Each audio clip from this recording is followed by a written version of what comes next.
So you're thinking about moving to SLO County, California, are you? And maybe Paso Robles in particular? Well, in today's video, I'm going to be showing you 3 recently closed home sales in the last 90 days and at 3 distinct price points. Stay tuned. And if we have not met before, my name is Mark Willey. I'm a local real estate agent and mortgage lender, and I created this channel as a means to highlight all things SLO County with a particular emphasis on current housing trends, mortgage information, fun places to go, fun things to do, so you can decide whether or not making SLO County home for you makes sense. All right, so as promised, I'm going to show you 3 recently closed sales here in Paso Robles between August 1st and October 31st of 2023. And each one of them is going to represent a distinct price point.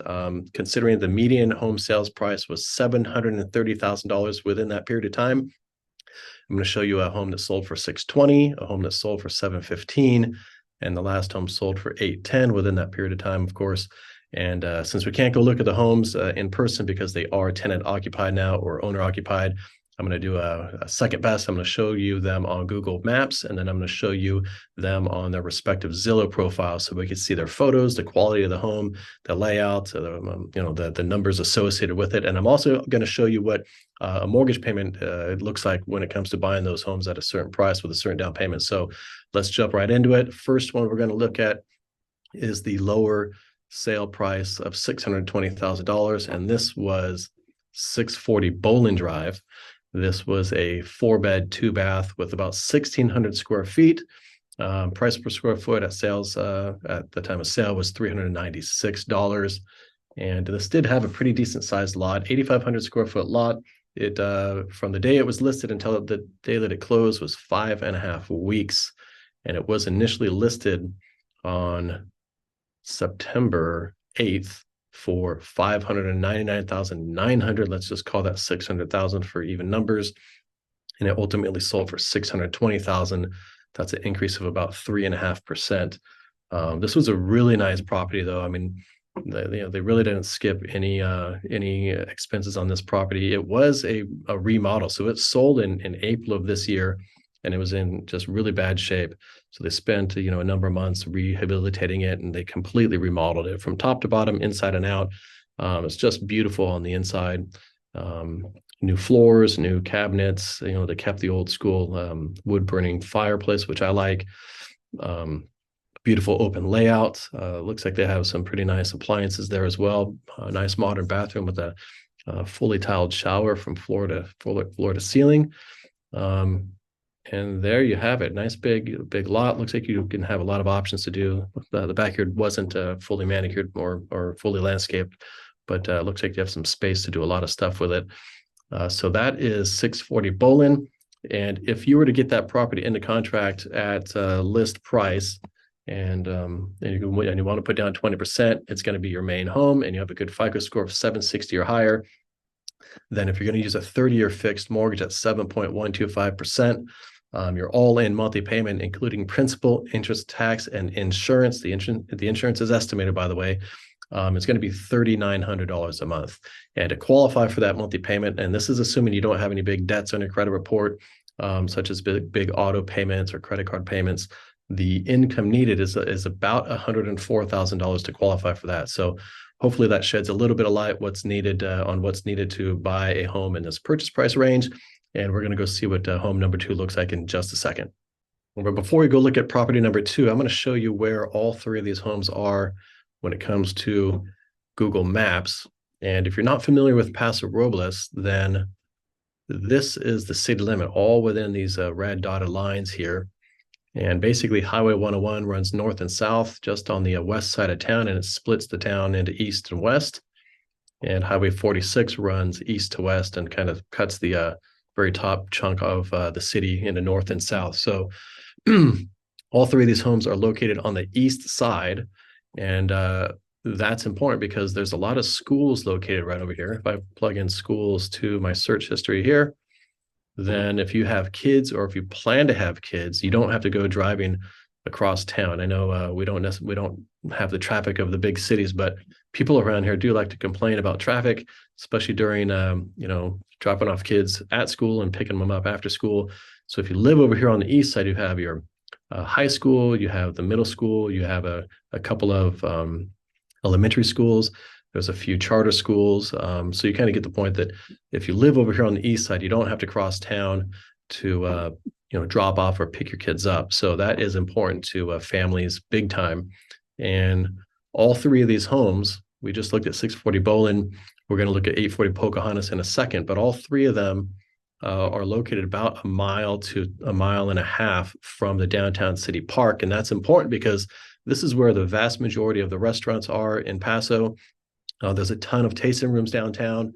And there's a huge downtown park where you can go play with your kids. There's a great playground for the youngsters. You could run with your dogs down there. So that's kind of where the main focal point of Paso is the downtown plaza. So these homes are located pretty darn close. You could walk there in probably 20 minutes. You could ride your bike there fast, and it's probably about a 5-minute drive in your car. So without further ado, again, let's go take a look at 840 Pocahontas on Zillow. Okay, let's go check out 840 Pocahontas Court. This one sold for $715,000, so just below the median sales price of $730,000. Here it is, just west of a really nice park, Centennial Park. And by the way, all three of the homes that we're looking at today are really like within a half mile, if not closer than that, to Centennial Park. This is a great community place to go swim. There's pickleball, there's tennis, there's indoor basketball, there's outdoor basketball. So just a ton of fun things to do there. Let's look at it on Zillow and get some specs on this property. So it sold for $715,000 back on October 11th. It's a 3-bedroom, 2-bath, square footage about 1,750, built in 1984. And it was listed for a little bit higher than what it ultimately sold for. Let's go and find the history here. So it was listed on August 15th for $735, and it sold 7 weeks later for $715. So that was a price decrease of about 3%. Not terrible. The house is nice. I mean, it's a nice, nicely built home. It looks like the inside has been remodeled. It looks like probably within the last 10 years, if not more recent. Nice big kitchen. Nice big island in the kitchen. I respect that because I love to cook. I like the dark floors as well. Big expansive open living area. It looks like there. Maybe they knocked down a wall since it was built. Big bedrooms. Let's take a look at the bathrooms. I'm digging the dark tile floor and the dark gray wall. Bedrooms are bedrooms. Let's take a look at that bathroom view, his and her sink. I kind of like those stone sinks there. Pretty unique. Nice stand-up shower with really cool tiling. Look at that tiling. And let's get to the backyard because the backyard's cool. Looks like they got tile patio or finished patio. Is that poured concrete or those flagstones? Can't quite tell. Anyhow, comes with a hot tub and whoever has a sauna or a steam room in their backyard, but this one did. So again, to summarize, that is pretty much your median sales price of $715,000. Again, it closed a little over a month ago. And if you were to get this one into contract at $715,000, then here's the mortgage payment information.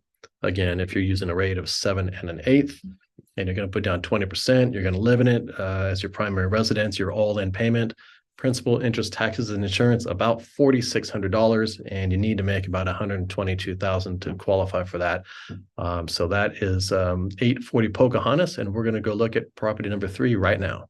All right, let's go look at 557 Andrea Circle, and this property was on the market for about 2.5 months, it looks like. And let's find it on Google Maps real quick. It is located in this little community. The locals call this the Ladies because all of these names, all these street names are women's names. You got Lana Street, Sylvia Circle, Dorothy, Rachel, Samantha. You got Francis. That could be a guy's name, Francis Ford Coppola, right? But anyhow, and this property it's a little over 2 miles to the downtown park by car. So bingo, you go right down Creston and you get there in just a few minutes. So still close to downtown. Let's see what it looks like on Zillow. 4 bedrooms, 3 baths, square footage. Let's call it 1,900 square feet. Sold for $810,000. It was listed for $825,000 initially. So let's look at that real quick. So it was listed on Look at this. August 7th, it looks like. August 7th of this year. So into summer at 825, sold 2.5 months later at 810. So that was actually a decrease of 2% from list price to sales price. Disregard that because that's not right. So let's take a look at the house itself. This was built in 1996, so it's the newer of the three. It does have owned solar according to the Zillow notes. Nice clean home. Nice countertops. Doesn't look like it's quite as modernized as the other two, but definitely livable. Click through here, click through here. A little bit on the dated side, in my opinion. Don't really love the pink. Looks like there's some granite countertops there. A little aged, but definitely usable still. Nice big tub. Click through the backyard. You have finished patio. Looks like you fit an RV there or maybe a boat on the side of the house. So nice big off-street parking. Pretty simple backyard. Decent size. What's the lot size on this one? This is a 1/2 acre, so pretty good sized lot. And I think it even came with a very small like hobby vineyard there. So that is 557 Andrea Circle. And again, if you want to know what the payments look like for this house here, considering 20% down again, all things being the same as the other two, your monthly payment's going to be $5,250, give or take, so $5,250 a month. And the income needed to qualify for that is $140,000. So those are the numbers for 557 Andrea Circle. And I would love to hear your thoughts on where real estate is heading. Do you think prices are going to go up, stay flat, or come down anytime soon? Drop your thoughts in the comments section below. And if you like this video, give it a thumbs up. If you like the channel, subscribe down there. And if you're looking to move to SLO County in 9 days, 9 weeks, or 9 months, I'm always happy to help. Call, text, or email me right there. And until then, I will see you on the next one. Thanks a lot.